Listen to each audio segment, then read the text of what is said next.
जय हिंद साथियों, मैं विशाल एक बार फिर से स्वागत करता हूं आपका अपने YouTube चैनल फीलिंग स्कूल इन संडीला पर। तो कैसे हैं आप सभी लोग? उम्मीद है बहुत बढ़िया होंगे, ज़बरदस्त जिंदाबाद होंगे। और आज से हम लोग ना अपना प्रीवियस ईयर एसएससी जीडी 2022 को ध्यान में रखते हुए प्रीवियस ईयर चैप्टर वाइज के क्वेश्चनों को स्टार्ट कर रहे हैं। तो आज हमारा उसी श्रेणी में पहला चैप्टर है संख्या पद्धति। संख्या पद्धति से हमारे जो भी इंपॉर्टेंट क्वेश्चन प्रीवियस ईयर में पूछे गए हैं उन क्वेश्चनों को हम यहाँ पर सॉल्व करने वाले हैं। बारी बारी से क्वेश्चनों को सॉल्व करेंगे और बहुत ही बढ़िया तरीके से क्वेश्चनों को समझेंगे। तो चलिए, तो हमारा क्वेश्चन कुछ इस प्रकार से है।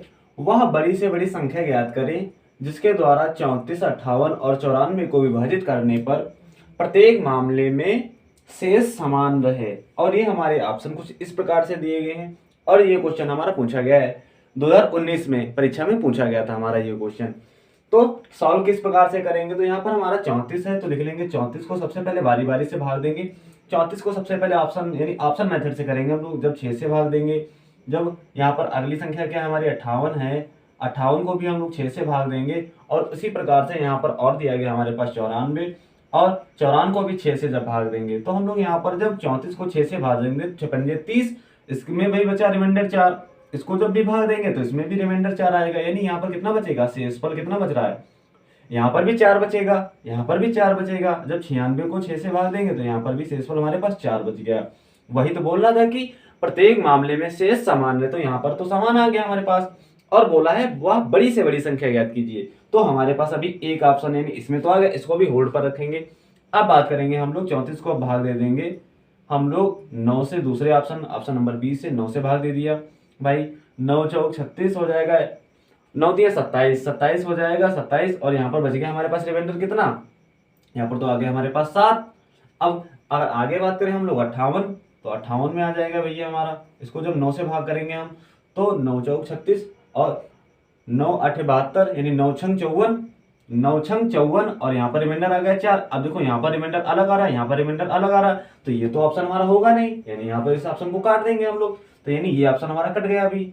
अब अगर 12 से हम लोग भाग दें, 12 से भाग लेकर देख लेते हैं हम लोग। तो अगर 12 से भाग देते यहाँ पर हमारे पास 34 और 34 को 12 से भाग देंगे तो 12 दूनी 24, कितना रिमाइंडर बचा? 10 बचा हमारे पास यहाँ।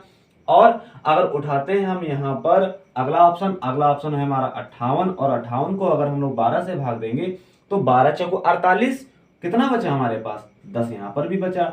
अब अगली संख्या कौन सी है? अगली संख्या है 94 और इसको भी हम लोग 12 से भाग देंगे तो 12 सत्ते 84, 12 सत्ते 84। यहाँ पर भी हमारे पास कितना रिमाइंडर बचा? 10। और यही तो बोला था कि नहीं, वह बड़ी से बड़ी संख्या ज्ञात कीजिए जिससे भाग करने पर प्रत्येक मामले में समान शेष बचे। तो वह बड़ी से बड़ी संख्या इनमें से कौन सी हो गई? 12 हमारी होगी, बिल्कुल करेक्ट आंसर। और जिसको यानी हर संख्या को 12 से विभाजित करने पर समान शेषफल बच रहा है। और इस प्रकार से हो जाता है हमारा ये क्वेश्चन बिल्कुल अच्छे तरीके से सॉल्व। तो चलते हैं अपने नेक्स्ट क्वेश्चन। ये हमारा सेकंड क्वेश्चन है। दिया गया 6 व 12 से भाज्य छोटी से छोटी पूर्ण वर्ग संख्या है। यानी जो संख्या 6 से और 12 से भाज्य है, लेकिन क्या है? एक पूर्ण वर्ग संख्या है और सबसे छोटी से छोटी है। तो ऐसे क्वेश्चनों को करने के लिए हम लोग ऑप्शन मेथड से करते हैं। यानी यहाँ पर देखते हैं कि छोटी से छोटी पूर्ण वर्ग संख्या है। अब देख लेते हैं यहाँ पर क्या 192 किसी संख्या का वर्ग होता है? नहीं होता है, तो ये तो ऑप्शन हमारा होगा नहीं। उसी प्रकार से क्या 108 हमारा किसी संख्या का वर्ग है? नहीं है, तो ये भी यानी ये दो तो ऑप्शन हमारे हो जाते हैं बिल्कुल कट्टे कटे, नहीं तो होंगे नहीं किसी भी हाल में। अब बात करते हैं, ये होता है हमारा 12 का वर्गमूल और ये होता है हमारा 36 का वर्गमूल, यानी 6 का वर्गमूल हो जाता है। तो बोला गया कि छोटी से छोटी संख्या, लेकिन वह 6 से भी 12 से, तो 12 से भाग यानी अगर 6 से भाग देंगे तो 6 सरंग 36, 6 से भी भाज्य और 12 तिया 36 और 12 से भी भाज्य। तो इस प्रकार से ये वो सबसे छोटी से छोटी संख्या हो जाती है जो हमारी 6 व 12 से भी भाज्य और एक पूर्ण वर्ग संख्या है। और ये ऑप्शन नहीं होगा और इस प्रकार से ऑप्शन नंबर बी हमारा हो जाता है बिल्कुल राइट इस क्वेश्चन का आंसर। 3 की तो हमारा कुछ इस प्रकार से दिया गया है कि वह छोटा से छोटा घन कौन सा है जो 5, 10 व 15 से पूर्ण भाज्य है। यानी कहने का मतलब है इन तीनों यानी जो हमारी 5 है, 10 है, 15 से वह कौन सी संख्या है जो पूर्णतः भाज्य और कैसी है संख्या? हमारी घन है। तो सबसे घन का मतलब होता है क्यूबाइड, यानी क्यूब के रूप में होता है। क्या हमारा 24 किसी संख्या का क्यूब होता है? नहीं, तो हमारा ऑप्शन ये भी हमारा करेक्ट इनकरेक्ट हो जाएगा। क्या 21 किसी संख्या का घन होता है? यानी घन का मतलब होता है 3 और गुणे में, यानी 2 गुणे 2 गुणे 2, 2 दूना 4 दूना 8। इसी प्रकार से क्या 21 किसी भी की आता है? घन में नहीं आता है, तो ये भी हमारा गलत हो जाएगा। और यहाँ पर 64 हमारा आता है किसके बारे में? 64 आता है हमारा, ये भी है ये भी है घन। ये तो हमारी कंडीशन यहाँ पर भी लग रही घन, यानी घन वाली, और यहाँ पर भी घन वाली लग रही। लेकिन क्या बोला गया? 5, 10 व 15 से पूर्णतः भाज्य होना चाहिए। तो 5, 10 व 15 का जब हम लोग लासा ले लेंगे, 5, 10 व 15, 5, 10, 15 का जब हम लोग लासा लेंगे तो आ जाएगा हमारा 30। क्या आ जाएगा? 30। जब 30 से हम लोग 64 को भाग करेंगे तो क्या 64 से 30 हमारा, यानी 64 क्या हमारा 30 से कट जाएगा, तो ये भी ऑप्शन हमारा फ्लॉप हो जाता है। और बचा क्या हमारा यहाँ पर? 30, यानी 27 बचा ना, तो ऑप्शन नंबर 27 जो 27,000 वाला है ना, ये हमारा बिल्कुल करेक्ट हो जाएगा, जो कि ऑप्शन नंबर डी है हमारा। क्योंकि ये 3 से 3 नंबर 27, 3 से विभाज्य हो गया ना, तो इस प्रकार से हमारा हो जाता है ऑप्शन नंबर डी इस प्रश्न का बिल्कुल सटीक आंसर। तो पढ़ लेते हैं क्वेश्चन को भाई सबसे पहले हम लोग। तो क्वेश्चन दिया गया, यदि 6 अंकों की संख्या 4x, यहाँ पर दिया गया 4x 5 7 3y संख्या 72 से विभाज्य है, तो हमें बताना है x प्लस y का मान ज्ञात कीजिए।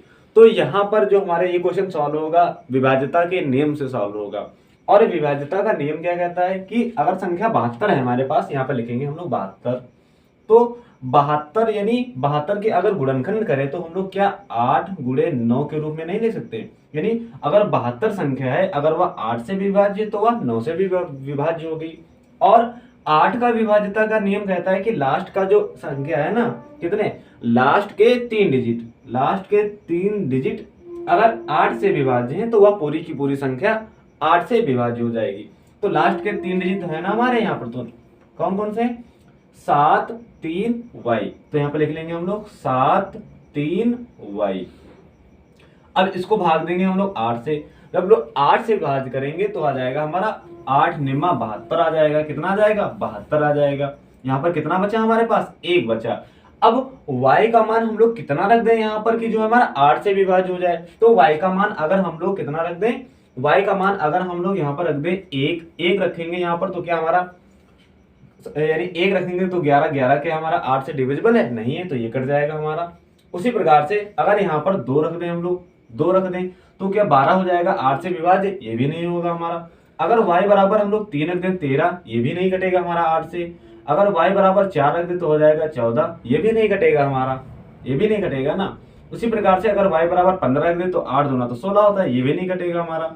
अगर हम लोग y का मान रख रहे हैं कितना, 6, y का मान 6 रखने पर जो हमारा आंसर आ रहा है ना, कितना आ रहा है? ये यानी 8 दूना 16, पूरी पूरी संख्या 8 से विभाज्य हो जाएगी। तो एक तो मिल गई वैल्यू हमें 6, यानी y बराबर यहाँ से मिल गया हमारे पास, अभी 6 मिल गया। क्या और वैल्यू अगर रख दें यहाँ पर तो क्या हमारा सॉल्व हो जाएगा। अब अगर बात करें हम लोग यहाँ पर रख दें 7 रख दें, 8 रख दें, 9 रख दें और 0 रख दें, तब भी नहीं डिविजिबल होगी। यानी y का मान अगर हम लोग 6 रख रहे हैं तभी ये संख्या यहाँ पर 16 बन रही है, और ये पूरी की पूरी 8 दूना 16 इस प्रकार से कट जाएगी। तो यानी y का मान हमारे यहाँ से ज्ञात हो गया, y का मान तो ज्ञात हो गया 6। तो यहाँ पर लिख लेंगे संख्या एक बार फिर से, 4x 5 7 3, और y का मान कितना ले लिया हमने? 6। अब 9 की विभाज्यता क्या कहते हैं हमारे पास, यानी जो 9 का विभाज्यता का नियम होता है वो हमने कहता है कि अगर अंकों का योग 9 से विभाज्य है, किनका? अंकों का योग, यानी 6 3 9, 9 7 16, 16 5 21, 21 4 22, सॉरी 21 4 25, तो 25 और प्लस x, 25 प्लस x, ये हमारे पास संख्या होगी। अगर इनके अंकों का योग अगर 9 से विभाज्य है तो वह पूरी की पूरी संख्या 9 से विभाज्य होती है। तो x का मान कितना रख दें कि वो संख्या हमारी 9 से विभाज्य हो जाए? तो 25 के आगे 9 से विभाज्य होने वाली संख्या हमारी 27 है। कितनी होती है? 27 होती है। तो x का मान हम लोग कितना रख दें कि यहाँ पर 27 बन जाए? तो x का मान अगर हम लोग रख दें 2, कितना रख दें? 2, तो ये संख्या हो जाएगी हमारी टोटली 27, और ये तो हमारी 9 से विभाज्य है, 9 के 9 और 9 3 27 हो जाएगा। यानी हमारा काम बन गया ना यहाँ से। तो इस प्रकार से x का मान हमारे पास यहाँ पर कितना आ गया? x का मान आ गया हमारे पास 2। यानी y बराबर 6 x बराबर 2 और हमें बताना था कि x प्लस वाई। तो देख लेंगे भाई x की जगह पर है हमारे पास 2 और y की जगह पर कितना है, y की जगह पर तो 6, तो y की जगह पर 6, तो 6 और 2 कितना हो गया 8 और 8 इस प्रकार से हो जाता है हमारे इस क्वेश्चन का आंसर। तो उम्मीद है आज के प्रश्न आप लोगों को बहुत बढ़िया लगे होंगे। मिलते हैं कल अगली वीडियो में, तब तक के लिए बाय बाय, जय।